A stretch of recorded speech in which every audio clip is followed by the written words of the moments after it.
मकान बनाना हर व्यक्ति के जीवन का उद्देश्य होता है। हर कोई चाहता है कि उससे छोटा सा आशियाना हो, उसका अपना मकान हो, चाहे वो छोटा ही हो, जिसमें वो अपने परिवार के साथ सुख और शांति के साथ रह सके। मकान बनाने के बारे में आज सारे मापदंड बदल चुके हैं। भवन, जो पहले रहने वाले घरों के भवन बना करते थे, उन भवनों के निर्माण में काफ़ी बदलाव आ चुका है। पहले भवन बनाते समय वास्तु पर कोई विशेष गौर नहीं किया जाता था, परंतु वो भवन इस प्रकार बनाए जाते थे कि उनका वास्तु स्वतः ही ठीक हो जाया करता था। भवन बनाते समय भवन के एक ओर आगंतुक कक्ष हुआ करता था, जिसे आप ड्राइंग रूम भी कह सकते हैं, और दूसरी ओर शयन कक्ष यानी कि बेडरूम हुआ करते थे। और अंत में जाकर एक तरफ रसोई घर बना दिया जाता था और दूसरी तरफ स्नानागार, जिसे आप बाथरूम भी कहते हैं, वो बना दिया जाया करता था।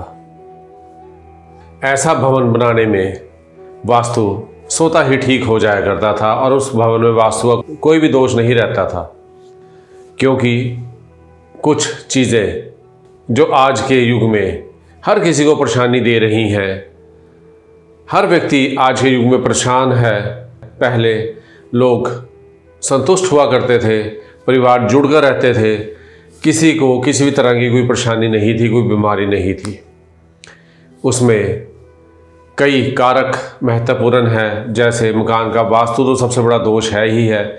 उसके अलावा उनमें रहने वाले व्यक्ति परिवार में एक दूसरे के साथ प्यार और मिलजुल कर रहा करते थे।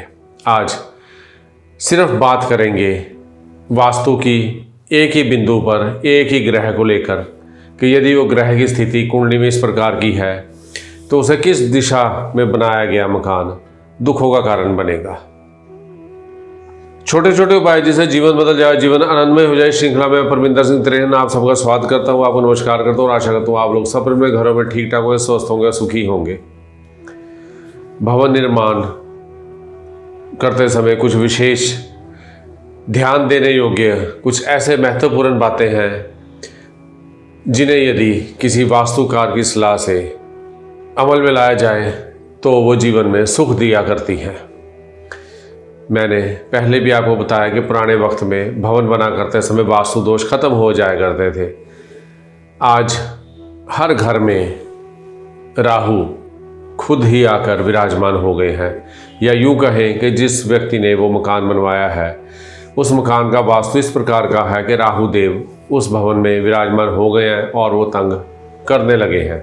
जो रसोई घर है, किचन जिसे आप कहते हैं, जो रसोई घर है वो घरों के अंदर ही बन गए हैं, जिससे खाना बनाते समय राहु का धुआं निकलता है और वो सारे घर में फैलता है।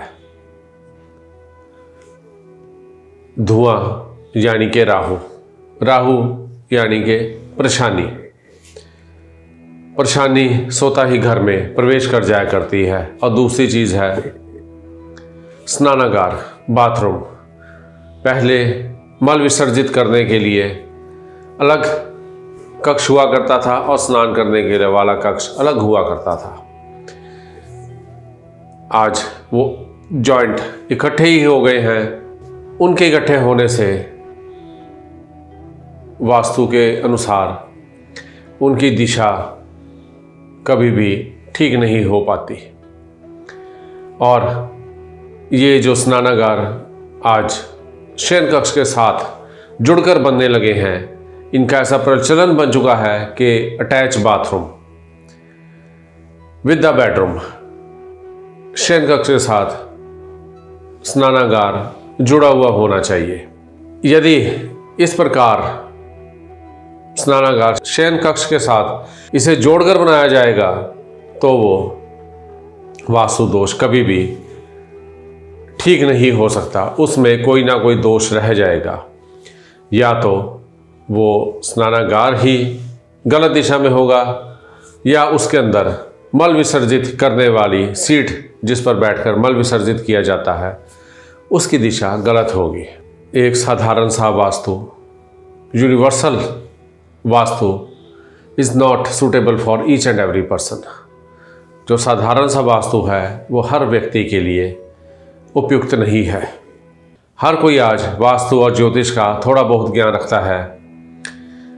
टीवी पर चैनल्स हैं, यूट्यूब पर बहुत कुछ मिल जाता है, लेकिन उनमें दी गई जानकारी कितनी सार्थक है, कितनी सही है, इसके बारे में कोई भी गारंटी नहीं दी जा सकती। एक साधारण सा वास्तु हर व्यक्ति के लिए उपयुक्त नहीं है। हर किसी का ऐसा मानना है north east facing house is the best house. उत्तर पूर्वी मुखी मकान सबसे उत्तम मकान माना जाता है, परंतु ऐसा नहीं है। हर व्यक्ति के मकान की दिशा उसके वास्तु के अनुसार ही उपयुक्त मानी जाएगी। कई बार लोग मकान बनाने के बाद, भवन बनाने के पश्चात परिवार समेत जब उसमें रहना शुरू कर देते हैं तो वो भवन, वो मकान उनके लिए सुख की बजाय दुखों का कारण बन जाया करता है। मकान में रहने के साथ ही जैसे ही वो मकान में रहने लग जाते हैं, उन्हें दुख घेरने लग जाते हैं। दुख ही दुख उनके जीवन में आने शुरू हो जाते हैं। सब कुछ जीवन में सही चल रहा होता है, लेकिन जैसे ही वो उस मकान में आते हैं, उस मकान में परिवार के समेत रहने लगते हैं, परिवार और घर का मुखिया दुखी रहने लग जाते हैं। कुछ समय तक तो इस बात पर विशेष गौर नहीं किया जाता, लेकिन जब ये दुख बढ़ते जाते हैं तो लोग, परिवार के लोग भी आपस में विचार विमर्श करना शुरू कर देते हैं कि उस मकान में रह रहे थे, सब कुछ बढ़िया था, जब से इस मकान में आए हैं वो हमें रास नहीं आ रहा, वो हमें दुख ही दुख मिल रहे हैं।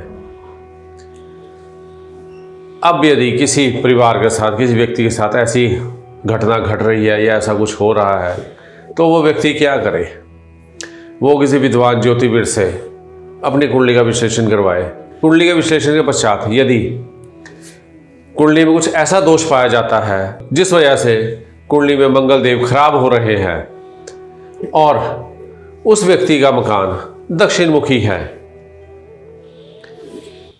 तो दक्षिण मुखी मकान उसके दुखों का कारण बनेगा। काफी लोग इस बात पर गौर नहीं करते, परंतु यह सत्य है।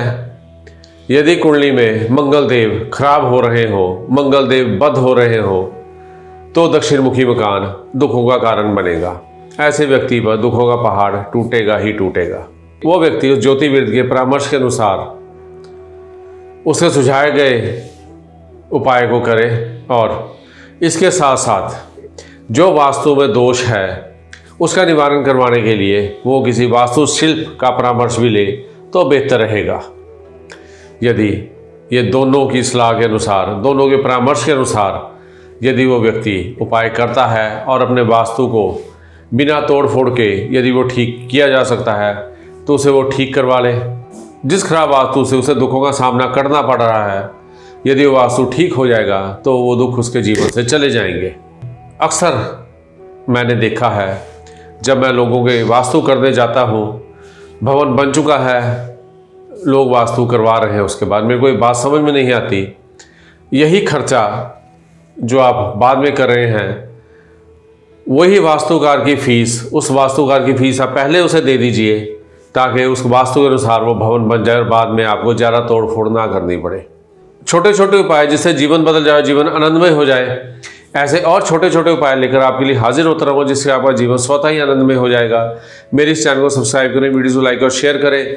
इन्हें अपने दोस्तों में, अपनी जान पहचान वालों में, अपने सगे संबंधियों में, व्हाट्सएप ग्रुप पर, फेसबुक पर, इंस्टाग्राम पर अधिक से अधिक शेयर करें ताकि अधिक से अधिक लोग ज्योतिष के इस महाविज्ञान के ज्ञान का लाभ उठा सके और उसका पुण्य आप भी प्राप्त कर सके।